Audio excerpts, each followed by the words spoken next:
एक बार की बात है, असुरों के बार बार आक्रमण से सभी देवता खिन्न होते हैं। वो ब्रह्मा जी के पास पहुंचते हैं। वहां पहुंचकर सब एक एक करके उनसे निवेदन करते हैं। अग्निदेव कहते हैं, हे ब्रह्मदेव, बार बार असुरों का प्रहार होता है हम पे। कभी देवी आकर बचाती है तो कभी कोई और। वरुण देव भी कहते हैं, किंतु ऐसा कब तक चलेगा? हमें लगता है हमारे साथ कोई नेतृत्व करता हमेशा रहे। ब्रह्मा जी समझ नहीं पाते। वो कहते हैं, नेतृत्वकर्ता से क्या तात्पर्य है आप सभी का? तो वरुण देव कहते हैं, हमारा ये तात्पर्य है कि कोई तो हमारा भी अध्यक्ष हो, देवताओं का देवता, प्रथम पूज्य, जिससे हम सभी मार्गदर्शन ले सकें। इंद्रदेव भी कहते हैं, हाँ ब्रह्मदेव, क्योंकि सबसे पहले आक्रमण सदैव स्वर्गलोक को झेलना पड़ता है। ब्रह्मा समझ जाते हैं कि समस्या आने वाली है प्रथम पूज्य को चुनने की। वो सोच विचार में डूबे ही होते हैं कि इंद्रदेव बड़े ही घमंड के साथ कहते हैं, निसंदेह मैं ही प्रथम पूज्य बनूंगा। ये गुण सिर्फ मुझ में है। पवन देव भी एकदम से बोलते हैं, यदि मैंने वायु का प्रवाह रोक दिया तो आप निस्तेज हो जाएंगे। नेतृत्व का गुण बस मुझ में है। देखते ही देखते सभी देवता आपस में लड़ने लगते हैं। सब में होड़ मच जाती है प्रथम पूज्य बनने की और अपने अपने वाहनों के शक्ति परीक्षण की। सब महादेव को भी अपना गुण बताने लगते हैं। अग्निदेव कहते हैं, महादेव, आप तो देवों के देव हैं। आप भी सबको बताएं कि नेतृत्व हर एक के बस का नहीं है। इंद्रदेव भी कहते हैं, मेरे पास तो इरावत है, स्वर्गलोक मेरा है, देवताओं में प्रथम पूज्य तो मैं ही बनूंगा। महादेव भी ये सब चुपचाप देख रहे होते हैं। अचानक से ब्रह्मा जी कहते हैं, महादेव, अब आप ही इसका समाधान करें। ये लड़ाई देखकर बाकी देवता एक ही स्वर में बोलते हैं, हाँ महादेव, हमारी शंका का समाधान आप ही कर सकते हैं। वो कौन है जिसकी पूजा सबसे पहले होनी चाहिए? महादेव असमंजस में पड़ जाते हैं। वो पार्वती की तरफ देखने लगते हैं। दोनों एक दूसरे को देखकर मुस्कुराते हैं। वो कुछ बोलने ही वाले होते हैं कि कार्तिकेय बोल उठता है, कोई और क्यों?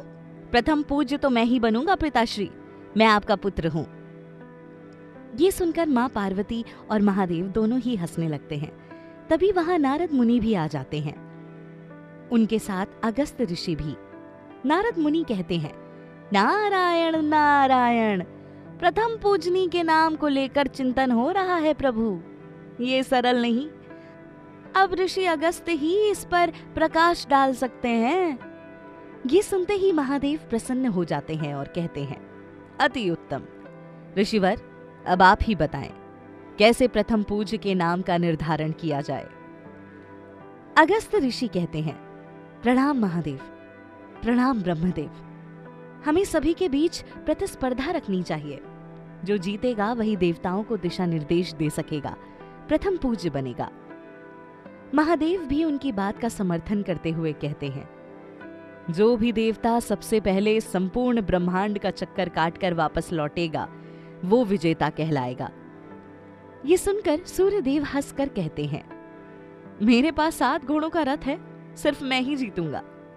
महादेव कहते हैं, इसका निर्णय अब प्रतियोगिता के बाद होगा। अब आप सभी लौट जाएं और प्रतियोगिता की तैयारी करें, इसका निर्णय हो जाएगा। सभी देव अपने अपने स्थान पर लौटकर प्रतिस्पर्धा की तैयारी करने लगते हैं। उधर शिव पार्वती भी पुनः कैलाश पर लौट जाते हैं। महादेव कहते हैं, जो योग्य होगा वो जीत जाएगा, आप निश्चिंत रहें। अगले दिन सभी देवता अपने अपने वाहन के साथ आ जाते हैं। देवराज इंद्र इरावत हाथी के साथ, तो सूर्यदेव 7 घोड़ों के रथ पर, वहीं कार्तिकेय मोर के साथ, तो भैरव कुत्ते के ऊपर। यमराज भी अपने भैंसे पर विराजित होकर आते हैं। तभी गणेश अपनी मूषक पर बैठे हुए धीरे धीरे आते हैं। यमराज उन पर हंस देते हैं, इस मूषक के ऊपर बैठकर इतनी बड़ी प्रतियोगिता जीतने का स्वप्न देख रहे हो गणेश, बड़े मासूम हो। कार्तिकेय ये देखकर एक बार तो चिंतित हो जाता है, किंतु वो भी पुनः अपने ध्यान को बस जीत पर लगा देता है। गणेश एकदम मायूस हो जाते हैं। वो बार बार मूषक पर बैठने का प्रयत्न करते हैं, किंतु नीचे गिर जाते हैं।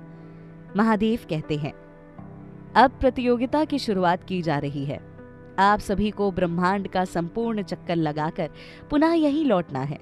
जो सबसे पहले लौटेगा वही विजेता घोषित होगा। और हाँ, बैर भाव ना रखें एक दूसरे से, स्वस्थ तरीके से इसको जीतें। महादेव के आदेश के साथ ही सभी देवतागण ब्रह्मांड का चक्कर निकालने के लिए निकल जाते हैं, किंतु गणेश अब तक मूषक पर बैठने का संघर्ष ही कर रहे होते हैं। गणेश घबरा कर कहते हैं, क्या करूं मैं, ऐसे तो मैं सबसे पीछे रह जाऊंगा। माता पार्वती ये देखकर अत्यंत दुखी हो जाती है। महादेव भी मन ही मन पार्वती की गुहार सुन लेते हैं, किंतु मुस्काते रहते हैं। उधर गणेश लगातार प्रयत्न कर रहे होते हैं। अचानक उनके मस्तिष्क में एक पुरानी स्मृति कौंधती है, जब माता पार्वती ने उनको कहा था कि माता पिता से बढ़कर कोई नहीं होता। ये सोचते ही गणेश के नेत्रों में चमक आ जाती है। वो तुरंत मूषक पर बैठकर शिव और पार्वती का चक्कर लगाने लगते हैं। गणेश अपने वाहन से कहते हैं, मेरे प्रिय मूषक राज, बस माता पिता के चारों तरफ चक्कर लगाते रहो। नारद मुनि और ऋषि अगस्त्य ये दृश्य देखकर मुस्काने लगते हैं और गणेश की चतुराई से बहुत प्रभावित होते हैं। उधर बाकी देवतागण लगातार ब्रह्मांड का चक्कर लगा रहे होते हैं।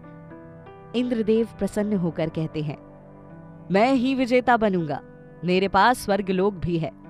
प्रथम पूज्य बनने के बाद संपूर्ण धरा पर भी बस मुझे ही सबसे पहले पूजा जाएगा। कार्तिकेय उनको देखकर मन ही मन सोचते हैं, हे इंद्र, बस स्वप्न देखते रह जाओगे तुम, जीतूंगा तो मैं ही। उधर गणेश अपने मूषक पर धीरे धीरे माता पिता के चारों तरफ 7 चक्कर काटकर अपने स्थान पर खड़ा हो जाता है। बाकी देवतागण भी एक एक करके वहां पहुंचने लगते हैं। वो गणेश को पहले से ही वहां खड़ा देखकर आश्चर्यचकित रह जाते हैं। अग्निदेव सोचते हैं, अरे, इसको तो मैंने दौड़ते हुए भी नहीं देखा। धीरे धीरे सभी देवताओं का वहां पे आगमन होता है। महादेव घोषणा करते हैं, ऋषि अगस्त के कहे अनुसार हमने सभी देवताओं के बीच प्रतियोगिता रखी थी।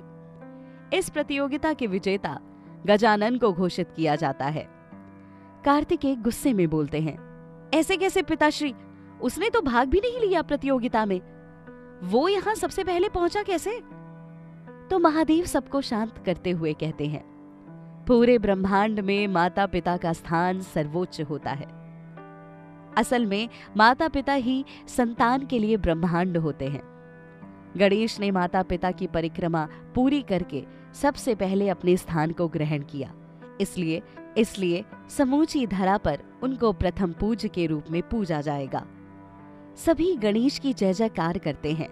ऋषि अगस्त्य उनको तिलक लगाते हैं। इस प्रकार से गणेश जी सनातन में प्रथम पूज्य बने।